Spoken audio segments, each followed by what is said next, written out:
바라나 어둠뿐이요 밝은 것을 바라나 캄캄한 가운데에 행함으로 말씀합니다. 정의가 우리에게서 멀고 공의가 우리에게 미치지 못하고 있습니다. 정의와 공의가 없는 사회입니다. 무질서하며 혼탁한 세상입니다. 우리가 빛을 바라나 어둠뿐이고 밝은 것을 바라나 캄캄한 가운데 행하고 있습니다. 10절 말씀에 보면 우리가 맹인같이 담을 더듬으며 눈 없는 자같이 두루 더듬으며 낮에도 황혼때같이 넘어지니 우리는 강장한 자 중에서도 죽은 자 같은지라 말씀합니다. 맹인같이 눈 없는 자같이 더듬고 있습니다. 앞이 보이지 않습니다. 낮에도 넘어지고 몸이 건강한 사람도 죽은 자와 같습니다. 왜 이런 일이 발생한 것입니까? 바로 죄의 결과입니다. 본문의 앞에 1절에서 8절도 죄가 하나님과 우리 사이에 어떤 담을 쌓았는지를 보여줍니다. 죄는 하나님과의 관계를 단절시키고 구원과 평강을 누리지 못하게 합니다. 이런 절망적인 상황에서 한 사람이 등장합니다. 바로 의인입니다. 의인은 이 모든 어둠과 고통의 원인이 공동체의 죄 때문인 것을 인지합니다. 그리고 하나님 앞에 나와 부르짖기 시작합니다. 의인의 기도는 나의 문제를 해결해 주소서, 나를 도와주소서와 같은 개인적인 간구가 아니라 공동체의 회복을 위한 중보적 기도였습니다. 11절 말씀에 보면 우리가 곰같이 부르짖으며 비둘기같이 슬피 울며 정의를 바라나 없고 구원을 바라나 우리에게서 멀도다 말씀합니다. 의인은 곰같이 부르짖으며 비둘기같이 슬퍼하고 있습니다. 이것은 공동체의 아픔과 죄악이 바로 자신의 죄인 것처럼 가슴을 치며 아파하며 기도하는 것입니다. 의인은 문제의 본질을 정확히 알고 있습니다. 13절 말씀에 보면 우리가 여호와를 배반하고 속였으며 우리 하나님을 따르는 데에서 돌이켜 포악과 패역을 말하며 거짓말을 마음에 잉타하여 나으니 말씀합니다. 의인은 문제의 핵심이 바로 하나님을 배반한 것, 관계의 파괴에 있음을 정확하게 알고 고백합니다. 그 결과가 다시 14절에 나옵니다. 정의가 뒤로 물리침이 되고 공의가 멀리 섰으며 성실이 거리에 엎드러지고 정직이 나타나지 못한도다. 의인은 이 모든 것을 정직하게 인정하며 회개로 나아갑니다. 이것이 바로 탄식기도입니다. 탄식기도는 하나님께서 특별히 귀 기울여 들으시는 기도입니다. 왜냐하면 이사야 57장 말씀에 하나님은 통회하고 마음이 겸손한 자와 함께 하시며 그들의 영을 소생시키시겠다라고 말씀하시기 때문입니다. 성경에도 이러한 원리를 깨닫고 기도한 인물들이 있습니다. 아브라함은 하나님이 소돔과 고모라를 심판하시겠다는 이야기를 들었을 때 중보기도 했습니다. 주께서 어찌 의인을 악인과 함께 멸하시려 하시나이까? 의인 50명이 있을지라도 멸하시겠나이까? 고백합니다. 아브라함은 죄악으로 가득한 성을 자기의 문제처럼 여기고 하나님께 공의와 자비를 호소하며 기도하였습니다. 하나님은 이스라엘 백성들이 금송아지를 만들고 우상 숭배하는 모습을 보았습니다. 하나님은 진노하셨고 그들을 진멸하겠다고 하십니다. 그때 모세는 주의 맹렬한 노를 그치시고 뜻을 돌이키사 주의 백성에게 이 화를 내리지 마옵소서 기도하며 백성과 하나님 사이에서 중보자의 역할을 하였습니다. 우리나라에도 이런 중보 기도 하시는 분들이 계십니다. 가나안 농군학교를 세워 60만 명이 넘는 사람을 훈련시킨 김용기 장로님이 계십니다. 그의 꿈은 6.25 전쟁의 폐허 속에 굶주리고 희망 잃은 국민들에게 신앙과 자신감을 불어넣는 것이었습니다. 그의 기도실 앞에 다음과 같은 글귀가 있습니다. 조국이여 안심하라. 그것은 조국이여 안심하라. 내가 기도하고 있다는 그런 의미입니다. 자나깨나 조국을 가슴에 품고 기도하는 인생을 살았습니다. 이 외에도 보이지 않는 곳에서 골방에서 기도하는 많은 중보자들이 있습니다. 여기서 우리는 영적 원리를 발견하게 됩니다. 공동체의 죄를 끌어안고 탄식하는 의인의 중보 기도는 하나님과 백성 사이의 그 끊어진 관계를 회복시키는 영적 접착체의 역할을 한다는 것입니다. 죄인이 하나님과 백성 사이에 그런 모든 임재와 축복을 가로막는 그런 장벽이라면 기도는 그 장벽을 허물고 하나님의 일하심이 다시 시작하게 하는 신적 도구의 역할을 합니다. 우리 교회에도 화요일에 낮과 저녁에 중보기도 하시는 분들이 계십니다. 최근에 주일에도 중보기도팀이 생겼습니다. 기도의 중요성을 깨닫고 기도팀이 생긴다는 것은 참 감사한 일입니다. 기도가 참 쉽지가 않습니다. 기도에도 당장 눈앞에 그런 기도 응답이 없을 때가 많기 때문입니다. 하지만 우리가 기도할 때 막혔던 담은 허물어질 것입니다.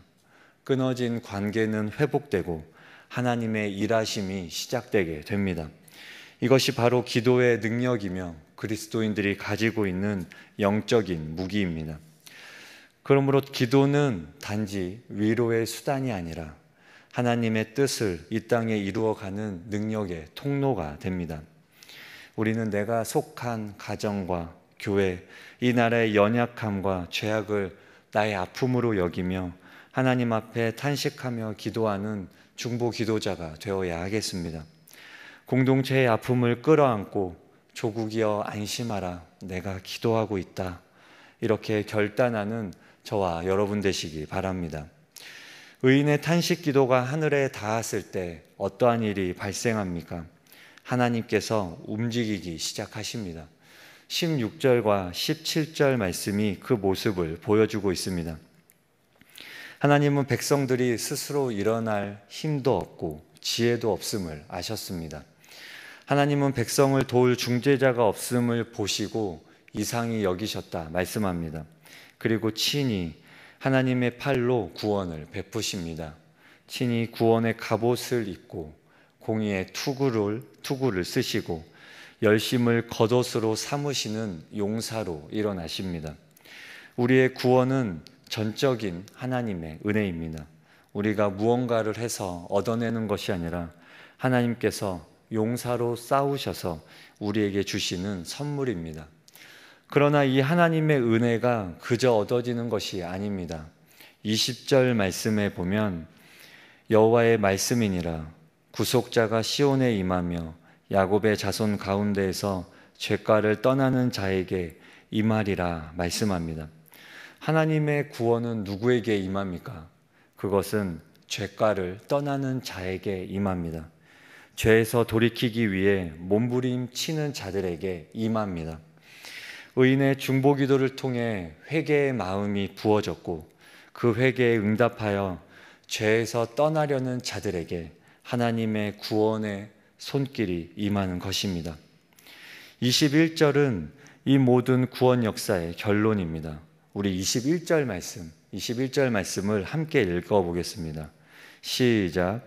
여호와께서 이르시되 내가 그들과 세운 나의 언약이 이러하니 곧 내 위에 내 입에 둔 나의 말이 이제부터 영원하도록 내 입에서와 내 후손의 입에서와 내 후손의 후손의 입에서 떠나지 아니하리라 하시니라. 여호와의 말씀이니라. 21절 말씀에 내 위에 있는 나의 영이라고 말씀합니다. 내 위에 있는 나의 영이 무엇입니까?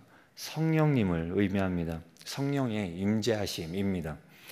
구약시대에는 특별한 사명을 받은 왕이나 선지자 같은 인물에게 성령이 임했습니다. 하지만 메시아 시대에는 언약 백성 전체 위에 하나님의 영이 머무를 것을 예언합니다.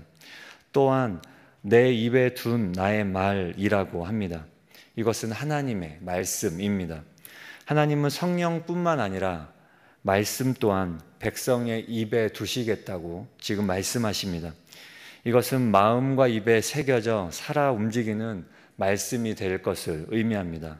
그리고 나의 영과 말씀이 이제부터 영원하도록 내 입에서와 내 후손의 입에서와 내 후손의 후손의 입에서 떠나지 아니하리라 말씀합니다.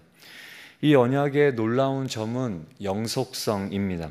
이 약속은 한 세대에 그치지 않고 그들의 자녀와 손자 모든 세대까지 이어지게 됩니다.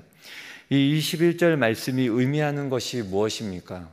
후손의 후손으로 이어진 약속이 지금까지 이어져 왔다는 것입니다.